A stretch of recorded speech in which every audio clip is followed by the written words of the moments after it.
4, 5, and 6, then now we're solving a little more complicated quadratic solution or equation. In this case, we have the w plus 1 squared. Now in the ALEKS program, they're going to move that over first and put a negative in front of parentheses, and I find that a lot of people miss the sign. So I'm going to do it in a little different order than on ALEKS. I'm going to square this first. So w plus 1 times w plus 1.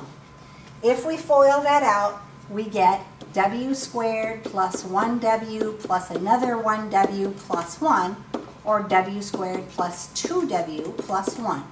Now again, my shortcut for squaring is to square the first, take 2 times the first times the last, and then square the last. Otherwise, write it down twice and FOIL it out.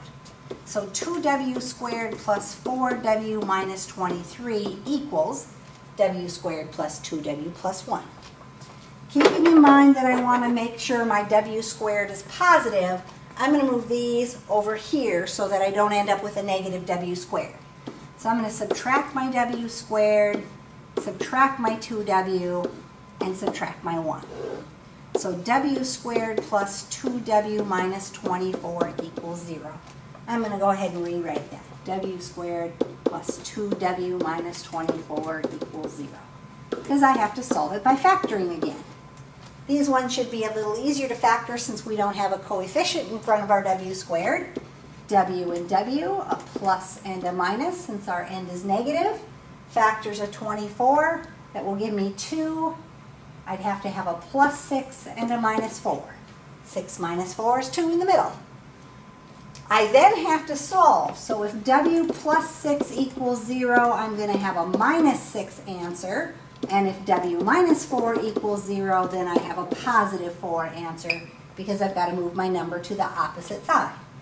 So negative 6 and 4 would be my two solutions.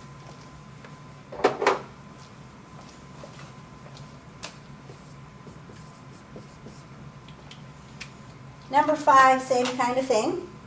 I'm going to start by squaring this. So I'm going to take u minus 6 times the second u minus 6.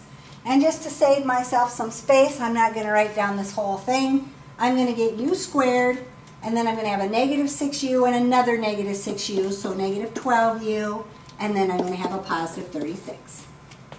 So 2u squared minus 10u plus 21 equals u squared minus 12u plus 36. Again, we need to set that equal to 0. So we're going to minus our u squared, add our 12u, and subtract our 36. So u squared plus 2u minus 15 equals 0.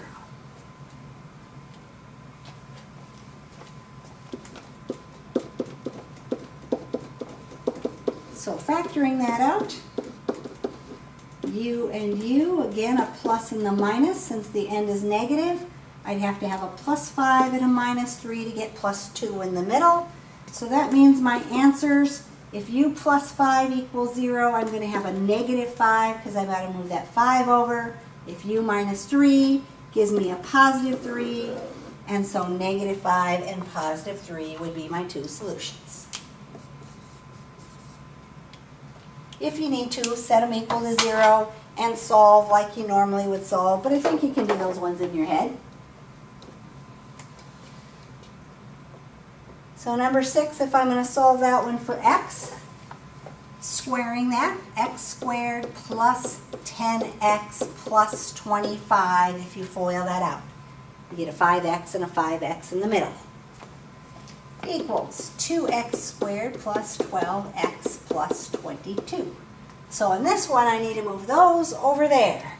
So I'm going to subtract my x squared, subtract my 10x, and subtract my 25. And I would get x squared, another plus 2x, minus 3. Factoring x and x, a plus and a minus, and I'd have to have a plus 3 and a minus 1 to get a plus 2. So my two solutions, if x plus 3 gives me a negative 3 answer, and if I have x minus 1 gives me a positive 1 answer. Negative 3 plus 3 is 0, and 1 minus 1 is 0. And so negative 3 and 1 would be my solutions.